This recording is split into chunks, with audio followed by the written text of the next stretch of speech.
Истории инки из Лапландии. Огненный демон и шаманка инка. Легенда о равновесии. Часть 2. Путь шаманки инки был подобен долгой тропе, ведущей через пробуждающуюся тундру и леса, где каждое дерево, камень и мох хранили духи древних времен. Слова филина Юкки зажгли в ее сердце пламя решимости, яркое и чистое, словно первые лучи весеннего солнца. Она знала, природа с ней, а ее дух силен. Весенний ветер, еще прохладный, но уже несущий запах талой воды и свежей земли, подсказывал ей дорогу. Лунный свет, отражаясь в прозрачных каплях тающего снега, мягко освещал путь. Инка шла туда, где, по словам ее наставника, находился священный лес Укка, скрывающий волшебный амулет. Когда она вошла в чащу, где деревья только начинали пробуждаться, а их голые ветви были украшены ледяными каплями, воздух наполнился тонким пением, будто сами деревья напевали древнюю песню. Вскоре из этой мелодии возник дух леса. Его глаза, мерцающие янтарным светом, излучали мудрость веков. «Приветствую тебя, инка, дитя неба и земли», — произнес дух леса, и его голос напоминал шорох молодых листьев под первым весенним ветром.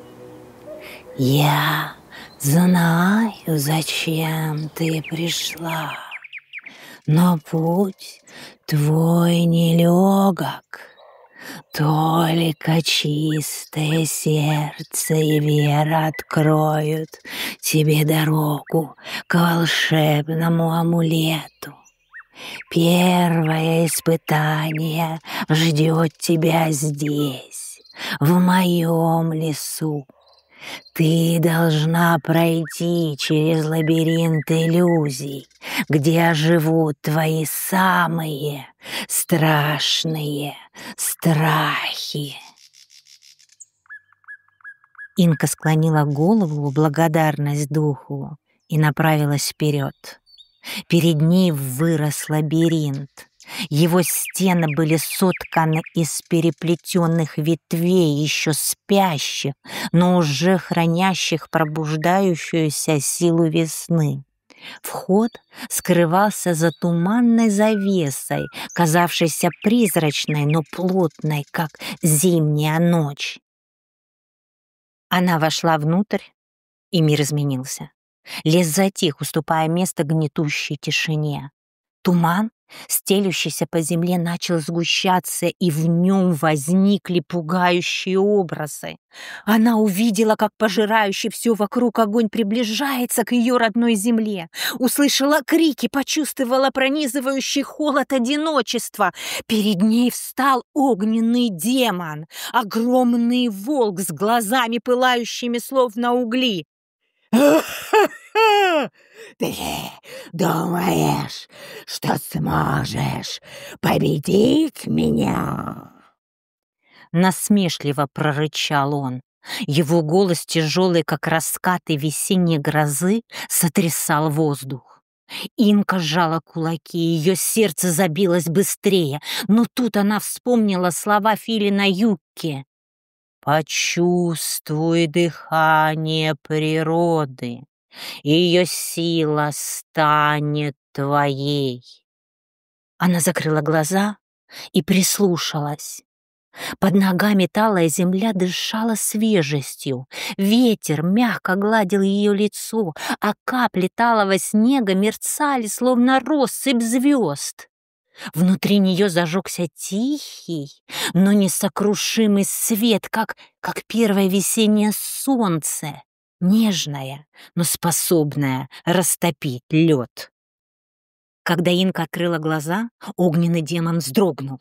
Его пламя начало угасать, а тело рассыпалось на легкие облачки дыма. Ветер унес их прочь, оставляя за собой лишь шелест пробуждающегося леса. Дух леса вновь возник среди ветвей. «Ты доказала, что твоя вера сильнее страха.